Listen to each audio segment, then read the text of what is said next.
আকাশবাণী কলকাতা। স্থানীয় সংবাদ পড়ছি ধৃতি সেন শর্মা।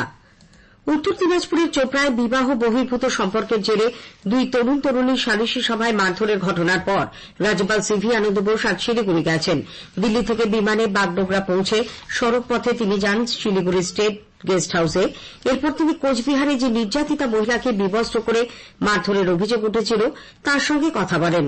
পরে সাংবাদিকদের রাজ্যপাল বলেন, পশ্চিমবঙ্গে গত পঞ্চায়েত নির্বাচনের পর থেকেই ব্যাপক হিংসাত্মক ঘটনা ঘটছে, আর তাতে মদত দিচ্ছে রাজ্য সরকার। সাধারণ মানুষের পাশে থাকার আশ্বাস দেন তিনি। Anyone who attacks my self-respect will have to suffer. She is the accused now. I treat her as an accused as far as this is concerned. As Chief Minister, that's a professional relation. She is my constitutional colleague. I'll treat her accordingly. But as far as hurting my self-respect is concerned, she is the accused against whom I have filed defamation suit. Let the court decide. নির্যাতিতার পরে সাংবাদিকদের বলেছেন, রাজ্যপাল তাকে সব রকম সহযোগিতার আশ্বাস দিয়েছেন। এদিকে রাজ্যপালের আজ চোপড়ার পরিস্থিতি সরেজমিনে খতিয়ে দেখার কথা থাকলেও তিনি সেখানে যাচ্ছেন না বলে আমাদের সংবাদদাতা জানিয়েছেন। চোপড়ার ঘটনায় রাজ্য পুলিশ সেখানকার আইসিকে কারণ দর্শানোর নোটিশ জারি করেছে। পুলিশ স্বতঃপ্রণোদিত হয়ে মামলা রুজু করেছে বলে জেলা পুলিশ সুপার জানিয়েছেন। মারধরের ভিডিও ভাইরাল হওয়ার 24 ঘণ্টার মধ্যে নির্যাতিত তরুণ তরুণীর গতকাল স্বাস্থ্য পরীক্ষা করা হয়। মহিলা পরে সাংবাদিকদের জানান যে এই ভিডিও করেছে তার বিরুদ্ধে থানায় লিখিত অভিযোগ দায়ের করা হয়েছে। জলপাইগুড়ির ফুলবাড়ি 1 নম্বর অঞ্চলের বকরাভিটায় 8 দিন ধরে নিখোঁজ থাকার পর এক গৃহবধূ বাড়ি ফিরে এলে স্থানীয় মহিলাদের লাঞ্ছনা ও অপমানের শিকার হয়ে আত্মঘাতী হয়েছেন। এই ঘটনায় এলাকায় চাঞ্চল্য ছড়িয়েছে। বকরাভিটার বাসিন্দা তাপস বর্মনের স্ত্রী এলাকারই এক বিবাহিত যুবকের সঙ্গে ঘর ছেড়ে চলে যান। তাপসবাবু থানায় নিখোঁজ ডায়েরিও করেন। 8 দিন পর মহিলার স্বামীকে ফোন করে তাকে নিয়ে যেতে বললে তাপসবাবু স্ত্রীকে শ্বশুরবাড়িতে রেখে দেন। স্থানীয় পঞ্চায়েতে তিনি বিষয়টি জানালে সালিশি সভায় তাপসবাবু ও তার স্ত্রীকে মারধর করা হয়। মহিলাকে চরম অপমানিত ও লাঞ্ছিত হতে হয়। তারপর তিনি কীটনাশক খেয়ে আত্মঘাতী হন। এই ঘটনায় এলাকায় প্রবল উত্তেজনা ছড়ায়। উল্লেখ্য 2016 অক্টোবরে জলপাইগুড়ির রাজগঞ্জে সালিশি সভা বসিয়ে মোবাইল চোর অপবাদ দেওয়ার অপমানে আত্মহত্যা করেছিল বছর 11-র এক বালিকা। উত্তর 24 পরগনার বেলঘরিয়ায় দুষ্কৃতীদের হাতে মা ও ছেলের আক্রান্ত হওয়ার ঘটনায় চাঞ্চল্য ছড়িয়েছে। শান্তিপ পাঁজা ও তার মা বুবুন পাঁজাকে রাস্তায় ফেলে ইট ও লাঠি দিয়ে মারার অভিযোগ উঠেছে জয়ন্ত সিং ও তার দলবলের বিরুদ্ধে। আশঙ্কাজনক অবস্থায় মা ও ছেলের চিকিৎসা চলেছে স্থানীয় একটি বেসরকারি হাসপাতালে।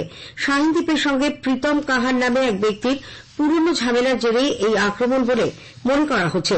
এই ঘটনার তীব্র নিন্দা করেছেন কামারহাটি পৌরপিতা গোপাল সাহা। আরিয়াদহ তালতলা স্পোর্টিং ক্লাবে দুষ্কৃতীদের দৌরাত্ম্য বেড়ে যাওয়ার অভিযোগে ক্লাবের সামনে এলাকার মানুষ বিক্ষোভ দেখান এবং ক্লাব ভাঙচুরও করেন। সিবিআই এর 3 সদস্যের এক প্রতিনিধি দল আজ বসিরহাট উপ সংশোধনাগারে গেছেন। জেলের ভেতর তারা সন্দেশখালী ইডির ওপর হামলার ঘটনায় সরবেরিয়া আগারহাটির গ্রাম পঞ্চায়েতের প্রধান জিয়াউদ্দিন মোল্লাকে জেরা শুরু করেছেন। ভাঙড়ের তৃণমূল কংগ্রেস নেতা আরাবুল ইসলাম কলকাতা হাইকোর্টে জামিন পেয়েছেন। আজ বিচারপতি অরিজিৎ বন্দ্যোপাধ্যায়ের ডিভিশন বেঞ্চ তার জামিনের নির্দেশ দেন। জামিনের আবেদনের শুনানি শেষে রায়দান স্থগিত রেখেছিল আদালত। উল্লেখ্য, গত 8ই ফেব্রুয়ারি তোলাবাজি এবং খুনের অভিযোগে আরাবুলকে গ্রেপ্তার করা হয়। নদিয়ার তেহট্টে ভারত বাংলাদেশ সীমান্তে নবীননগরে বিএসএফ এর গুলিতে এক মহিলার মৃত্যু হয়েছে। গতকালের মহিলা বাংলাদেশে প্রবেশের চেষ্টা করছিল। সেই সময় সীমান্তের কাঁটাতারের বেড়ার দুপাশেই কিছু লোকজন জড়ো হয়। বিএসএফ মহিলাকে সতর্ক করে। সীমান্তের কিছু মানুষজন বিএসএফ এর দিকে তেড়ে গেলে তারা গুলি চালায়। দুদিকে জড়ো হওয়া লোকজন পালিয়ে গেলেও মহিলা মৃত্যু হয়।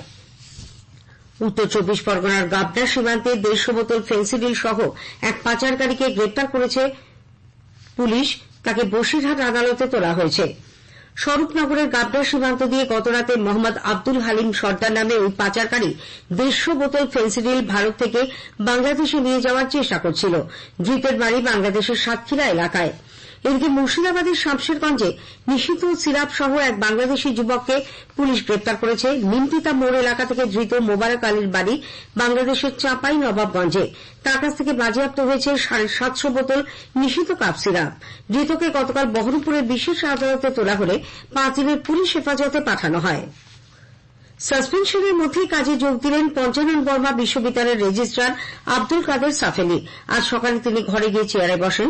গত 10ই মে উপাচার্য নিখিল রায় রেজিস্ট্রারকে সাসপেন্ড করেন। এই নিয়ে আদালত পর্যন্ত বিষয়টি গড়ায়। রাজ্যের 4 বিধানসভা কেন্দ্রের উপনির্বাচনে 85 ঊর্ধ্ব ভোটারদের বাড়ি বাড়ি গিয়ে ভোট নেওয়ার প্রক্রিয়া শুরু হয়েছে। রায়গঞ্জ, রানাঘাট দক্ষিণ, বাগদা এবং মানিকতলা এই বিধানসভা কেন্দ্রের 85 ঊর্ধ্ব মোট ভোটারের সংখ্যা 6,797। উত্তর পশ্চিম বঙ্গোপসাগর সংলগ্ন ওড়িশা ও গাঙ্গেয় পশ্চিমবঙ্গের উপকূলে ঘনীভূত নিম্নচাপ এবং সক্রিয় মৌসুমী অক্ষরেখার প্রভাবে রাজ্যের সর্বত্রই বৃষ্টি হচ্ছে। সমুদ্র উত্তাল থাকায় মৎস্যজীবীদের আজও মাছ ধরতে না যাওয়ার পরামর্শ দেওয়া হয়েছে। উত্তরবঙ্গের রাতভর প্রবল বৃষ্টিতে জলপাইগুড়ি জেলার মাল ব্লকের ওয়াসাবাড়ি লিজ নদীর বাঁধ ভেঙে গেছে। জলমগ্ন চান্দা কোম্পানির বেশ কিছু এলাকা।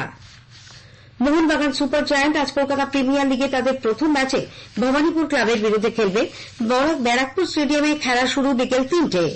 স্থানীয় সংবাদ শেষ হলো।